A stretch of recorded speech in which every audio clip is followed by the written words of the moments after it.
Welcome to view point. భారతదేశంలో దాదాపు 28% మరణాలకు గుండె జబ్బులు కారణం. అయితే గుండెకి సంబంధించిన చాలా జబ్బుల్లో లక్షణాలు ముందుగా కనిపించవు. అలాంటి వాటిలో గుండె కవాటాల జబ్బు ఒకటే. ప్రతి ఏడాది దాదాపు 2.87 మిలియన్ల మంది భారతీయులు హృదయ సంబంధ కారణాల వల్ల మరణిస్తున్నారు. భారతదేశంలో ప్రామాణిక సివిడి మరణాల రేటు లక్షకు 282 వద్ద ఉంది. ఇది ప్రపంచ సగటు 233 కంటే చాలా ఎక్కువ. గుండె కవాటా వ్యాధులను చాలా మంది హార్ట్అటాక్ అని భావిస్తారు. అయితే ఇవి వేరు అని నిపుణులు అంటున్నారు.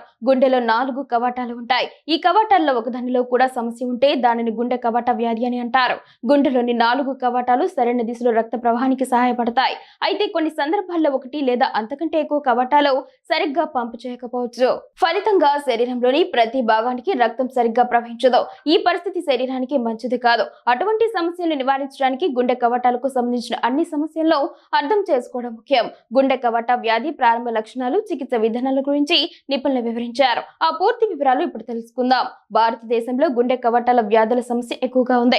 రుమాటిక్ గుండె జబ్బులు మిట్రల్, బృహద్దమని కవాటాన్ని దెబ్బతీస్తూనే ఉన్నాయి. ముఖ్యంగా గ్రామీణ ప్రాంతాల్లో ఈ సమస్య ఎక్కువగా కనిపిస్తున్నట్లు నిపుణులు తెలిపారు. ఇది తరచుగా బాల్యంలో చికిత్స చేయని స్ట్రెప్టోకోకల్ గొంతు ఇన్ఫెక్షన్తో ప్రారంభమవుతోంది. సంవత్సరాల తర్వాత యుక్త వయసులో శ్వాస ఆడకపోవడం లేదా అలసటగా కనిపిస్తోంది. అదే సమయంలో మన దేశంలోని పట్టణాల్లో క్షీణించిన కవాటాల వ్యాధిలో స్థిరమైన పెరుగుదల కనిపిస్తోంది. అధిక రక్తపోటు దాదాపు 30% మంది వయసు పైబడ్డ వారిని ప్రభావితం చేస్తోంది. ఇందులో పొగాకు వినియోగం శాతం 13గా ఉంది. ఎక్కువ ఆయుర్దాయం, జీవక్రియ రుగ్మతలు ఈ వ్యాధికి కారకాలుగా నిలిచాయి. పట్టణాల్లో ఈ వ్యాధులు ఎక్కువగా జీవన శైలిలో మార్పుల వల్ల వస్తున్నాయి. అయితే గ్రామీణ ప్రాంతాల్లో రుమాటిక్ ఫీవర్ ప్రధాన కారణం.